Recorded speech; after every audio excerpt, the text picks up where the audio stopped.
Praise the Lord. आप सबको जय मसीह की। प्रभु आप सबको बहुतायत से आशीष दे। जो आज का हम शुभ संदेश पढ़ेंगे मत्ती 10:32 और आज का टॉपिक है यीशु को स्वीकार या अस्वीकार करना। और हमें किसी से डरने की ज़रूरत नहीं है, परमेश्वर को स्वीकार करने की ज़रूरत है हमें। तो इस वचन को कोई पढ़ेगा। जो कोई मनुष्य के सामने मुझे मान लेगा उसे मैं भी अपने स्वर्गीय पिता के सामने मान लूंगा। हालेलुया। और अगर हम इसके 33 में देखेंगे 30 में कि पर जो कोई मनुष्यों के सामने मेरा इनकार करेगा उसे मैं भी अपने स्वर्ग पिता के सामने इनकार करूँगा। तो जहाँ हम परमेश्वर के वचनों में अगर हम देखेंगे कोई टिप्पणियों में वचन की, तो जैसे रोमियो 10:8 और 9 में लिखा हुआ है कि यदि तू अपने मुँह से यीशु को प्रभु जानकर इनकार करे और अपने मन से विश्वास करके परमेश्वर ने जो उसे मरे हुओं में से जिलाया है तो तू निश्चय ही उद्धार पाएगा। तो जहाँ परमेश्वर ने यीशु मसीह को मुर्दों में से जिलाया, जैसे अभी हम 10 में देखेंगे, 9 में पढ़ा था, क्योंकि धार्मिकता के लिए तो मन से और विश्वास किया जाता है और उद्धार के लिए मुँह से अंगीकार किया जाता है। तो जहाँ परमेश्वर का वचन हमें यही बताता है कि किस तरह से हमें परमेश्वर के वचनों को देखना है कि यीशु की शिक्षा के अनुसार हमें ये समझना चाहिए कि परमेश्वर की दृष्टि में गुप्त विश्वासी जैसी कोई बात नहीं। गुप्त रीति से मसीह के पीछे चलने वाला व्यक्ति मसीह नहीं। हम लोगों के सामने यीशु को जानना और ग्रहण करना चाहिए। न्याय के दिन यीशु परमेश्वर से कहेगा, मैं इस व्यक्ति को नहीं जानता हूँ। हम उद्धार पाने के लिए अपने मुँह से मसीह को अंगीकार करना चाहिए। जैसे अभी हमने रोमियो 10 के 9 और 10 में पढ़ा था। और जैसे ही आगे हम दूसरे वचन में पढ़ेंगे यूहन्ना 2:1, तो उसमें लिखा है, हे मेरे बालकों, मैं ये बातें तुम्हें इसलिए लिखता हूँ कि तुम पाप ना करो। और यदि कोई पाप करे तो पिता के पास हमारा एक सहायक है, अर्थात धर्मी यीशु मसीह। तो जो यीशु मसीह है, इसने सारी मानव जाति के लिए अपने आप को बलिदान करा कि ये कह रही है, हे बालको तुम क्या करो, पाप ना करो। अगर हम देखेंगे रोमियो 8:34 में, तो उसमें लिखा है कि फिर कौन है जो दंड की आज्ञा देगा। मसीह है जो मर गया वरन मुर्दों में से भी जी उठा, पर परमेश्वर की दाएं ओर है और हमारे लिए निवेदन भी करता है। अगर हम इब्रानियों 7:25 में पढ़ेंगे तो उसमें लिखा है कि इसीलिए जो उसके द्वारा परमेश्वर के पास आता है वही उनको पूरा उद्धार कर सकता है, क्योंकि वह उनके लिए विनती करने को सर्वदा जीवित रहे। हालेलुया। आज भी कल भी हमारा यीशु मसीह हमारे लिए जीवित रहे। अगर हम लूका 12:8 और 9 में देखेंगे तो उसमें लिखा है कि मैंने तुमसे कहता हूँ कि जो कोई मनुष्य के सामने मुझे मान लेगा और उस मनुष्य का पुत्र भी परमेश्वर के स्वर्गदूतों के सामने क्या करेगा, उसे मान लेगा। 9 में देखेंगे, परंतु जो मनुष्य के सामने मेरा इनकार करेगा उसका परमेश्वर के स्वर्गदूतों के सामने भी इनकार किया जाएगा। हालेलुया।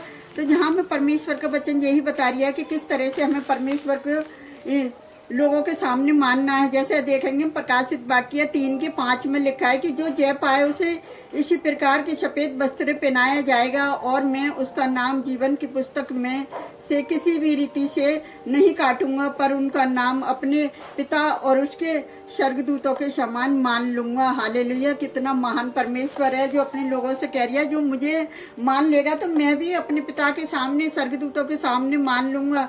तो मरकुस 8:38 में देखेंगे, उसमें लिखा है कि जो कोई इस विकारी और पापी जाति के बीच में मुझे और मेरी बातों से लज्जाएगा, मनुष्य का पुत्र भी जब वह पवित्र स्वर्गदूतों के साथ अपने पिता की महिमा सहित आएगा तब वह भी उसे क्या करेगा, लज्जाएगा।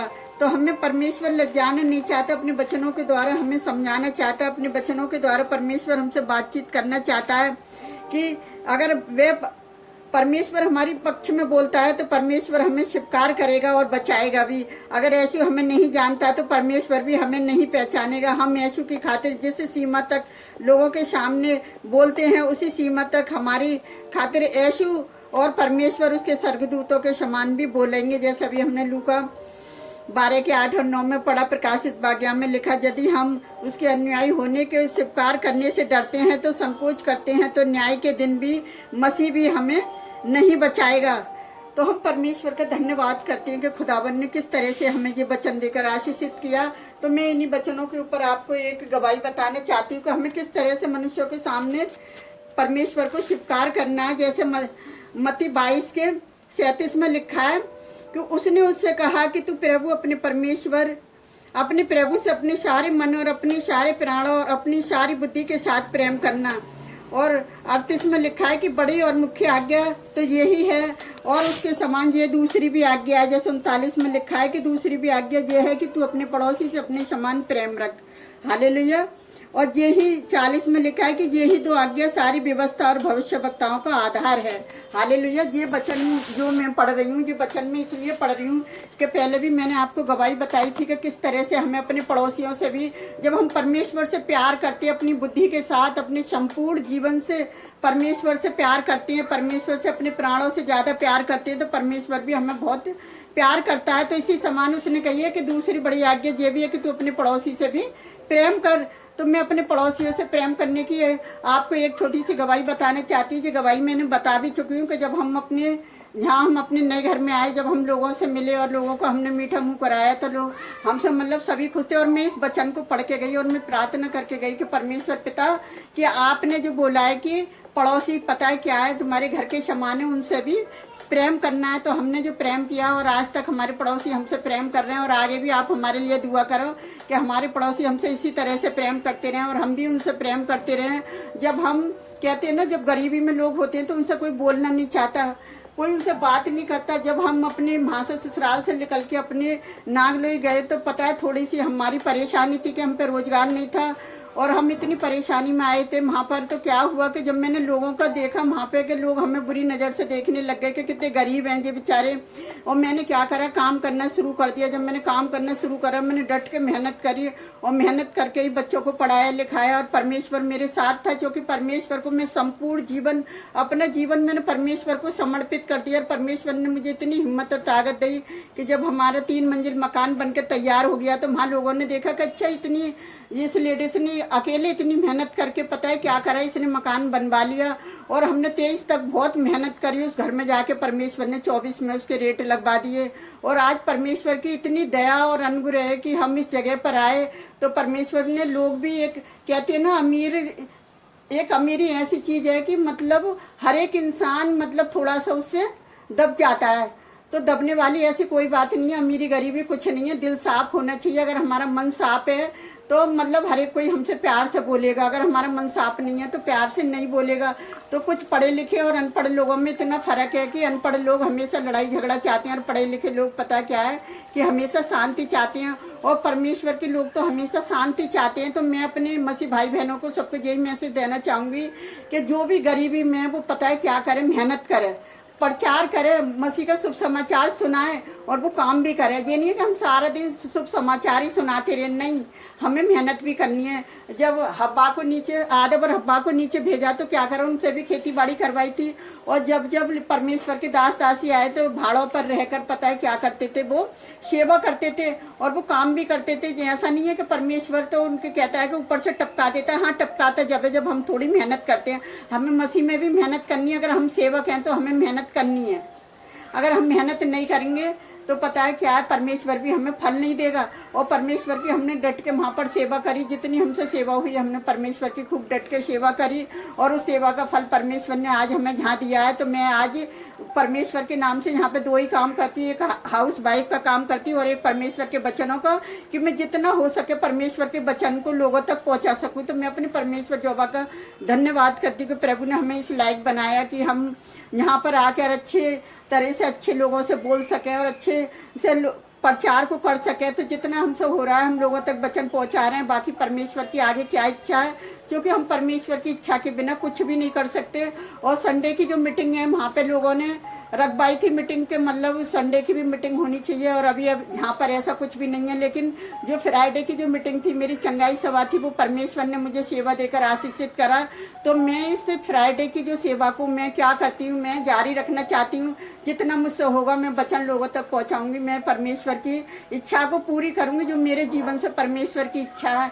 तो परमेश्वर यही चाहता है कि पहले तुम उसके राज्य की खोज करो तो ये सब वस्तुएँ भी तुम्हें मिल जाएंगी। तो पहले परमेश्वर के राज्य की हमें खोज करनी है, उसके वचनों का प्रचार करना है, एक दूसरे को प्रचार सुनाना है, और अपने पाड़ पड़ोस में भी पता है क्या करना है, परमेश्वर के वचनों को सुनाना है। और जितना मुझसे हो रहा है मैं भी अपने पाड़ पड़ोस में क्या कर रही हूँ, परमेश्वर के वचनों को सुना रही हूँ, क्योंकि परमेश्वर का वचन यही है कि तुम बहुत सा फल लाओ। तो हमें बहुत सा फल लाना है, क्योंकि जो परमेश्वर के वचन में लिखी है कि जो मुझ में बना रहता है मैं उसमें बना रहता हूँ। अगर परमेश्वर हमें बना नहीं रहेगा तो हम कुछ भी नहीं कर पाएंगे। तो मैं परमेश्वर का धन्यवाद करती हूँ। आप वचनों को ग्रहण करें और हमारी वीडियो को लाइक कमेंट सब्सक्राइबर करें, ताकि ज़्यादा से ज़्यादा वचन लोगों तक पहुँच सके और लोग भी मेहनत कर सके। जो लोग गरीबी में दुआई करते रहते, मेहनत नहीं करते, वो मेहनत करना आज से ही शुरू कर दें, और फिर परमेश्वर की आशीषों को देखना किस तरह से परमेश्वर हमें आशीषित करता है। और ये मेरी भविष्यवाणी है कि आज आप प्रार्थना के द्वारा जो काम करो और सेवा भी करो और कुछ मेहनत भी करो, ताकि आपके घर में भी परमेश्वर की बहुतायत से आशीष आ सके। तो मैं परमेश्वर का धन्यवाद करती हूँ। तो आइए हम आप सबके लिए प्रार्थना करते हैं। आप भी हमारे साथ मिलकर प्रार्थना करें। आपकी जो भी समस्या है वो परमेश्वर के सम्मुख रखें और परमेश्वर आपको ब्लेस करें। हालेलुया। धन्यवाद करते हैं। राजाओं के राजा, प्रभुओं के प्रभु, आपकी स्तुति, आपकी तारीफ हो, आपकी प्रशंसा हो खुदाबंद।